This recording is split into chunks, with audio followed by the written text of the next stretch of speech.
यही पदाधिकारी, यही भरत मिलाप, यही यह दृश्य, यही राम सिंह के रूप में विराजमान, यही जिसका आप दर्शन कर रहे हैं, जिस हनुमत स्वरूप का आप दर्शन कर रहे हैं। सज्जनों, मैं फिर कहता हूं कि संस्कृतियों में लोग कहते हैं मेला देखने का क्या फायदा। अभी मेरी बात हो रही थी, श्याम मोहन जी चले गए, नंदलाल जी भी शायद चले गए। मेला नहीं होता ये मोहब्बत के पैगाम को बांटने का एक स्थल होता है। आरिफ जी, इबादत मोहब्बत और मोहब्बत इबादत, यही तानपुरे का हर तार बोले। और जब जुबा चुप रहे और किरदार बोले, जुबा चुप रहे और किरदार बोले, आदमी का किरदार बोलता है। लोगों का मेल मिलाप का यह संगम नहीं है, यह हृदय से हृदय का मिलना होता है। आप कभी उत्तरकांड खोलिएगा, भारत कहते हैं कि बीते अवधि रही जो प्राणा को पावर, कौन पापी मेरे समान होगा अगर 14 वर्ष की अवधि बीत गई और मेरा प्राण रह गया। एक भाई के लिए भाई तड़पता है, सर्वस्व ने उछावर कर देता है। भारत मिलाप भगवान की विजय यात्रा का वर्णन नहीं है, बल्कि भगवान के भ्रातृत्व प्रेम का यह एक प्राकट्य रूप होता है।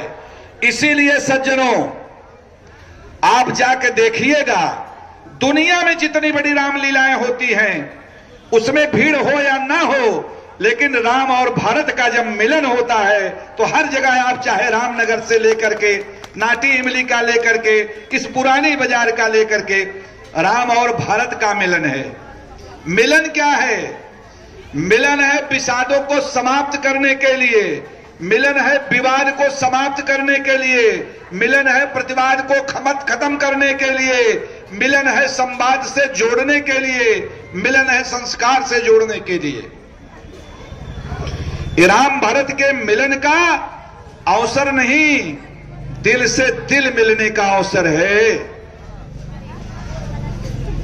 आप ये जानिए, हमारे देश की संस्कृति, हमारे देश का वैभव, मैं एक ही बात कहूंगा, कोरोना काल में 120 देशों को हमने टीका दिया है। और आपको जानकर आश्चर्य होगा, 84 ऐसे देश हैं जिनको निःशुल्क भारत ने टीका दिया है। यह भ्रातृत्व प्रेम है। हम भाई को भाई समझते हैं, हम जात धर्म और संप्रदाय को कभी नहीं जोड़ते। सज्जनों, प्रेरणा लीजिए, जब श्री राम चलते हैं तो उनके साथ, जिसे ट्राइबल समाज, आदिवासी जनजाति कहते हैं, पूरी जनजातियों की फौज होती है। कोल भील माने जनजाति, राजदेव जी, शबरी जैसी, जिसे आज लोग अब जो भी कुछ कहें, भील जात की, भगवान जूठे बेर खाते हैं। लड़ना है रावण से, सहयोगी कौन है? निषाद राज सहयोगी है। कोई ऐसी जात नहीं बची, कोई ऐसा मतावलंबी नहीं बचा जो राम के साथ नहीं चला। राम को मानते हो तो इंसान को इंसान समझो। चलो अब एक ऐसा जेहान बनाया जाए जहां इंसान को इंसान बनाया जाए, न कि हिंदू मुसलमान बनाया जाए।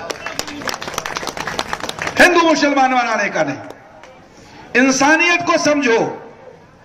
राजगद्दी लेने की लड़ाई चल रही है और राम और भारत में आप देखिए राजगद्दी छोड़ने की लड़ाई चल रही है। कोई ले नहीं रहा है। वो करे आप राजा बनिए, वो करे आप राजा बनिए, कोई राजा नहीं बन रहा है सज्जनों। और भारत के त्याग को देखिए, आप जानकर आश्चर्य करेंगे। वाल्मीकि रामायण पढ़िएगा, छोटा सा प्रसंग बता रहा हूं। अर्धरात्र बीत जाती है, कौशल्या का मन बड़ा उचाट है। कौशल्या देख रही है कि महल पर एक नारी टहल रही है। उनके मन में बड़ा संशय हुआ कि इस अर्धरात्रि में कौन सी स्त्री है जो टहल रही है। जाकर के ऊपर देखती हैं तो भरत की पत्नी मांडवी टहल रही। उन्होंने पूछा कि बेटी मांडवी क्यों टहल रही हो? तो मांडवी ने कहा कि मां, सुदूर नंदी ग्राम में जो एक दीपक जलता दिखाई दे रहा है, अभी तक मेरे पतिदेव सोए नहीं हैं। मैं इसलिए टहल रही हूं कि जब तक वो राम का स्मरण नहीं छोड़ेंगे तब तक वो सोएंगे नहीं, और जब तक वो सोएंगे नहीं तब तक मैं नहीं सोऊंगी। एक तार से बंधा होता है प्रेम। प्रेम प्रेम प्रेम की कोई परिभाषा दुनिया में नहीं मिली। प्रेम, प्यार, इश्क, उर्दू चाहे जिस भाषा में सोचो, सब 2.5 अक्षर का है। और उसी 2.5 अक्षर को कबीर ने कहा कि 2.5 अक्षर प्रेम का, पढ़े सो पंडित होए।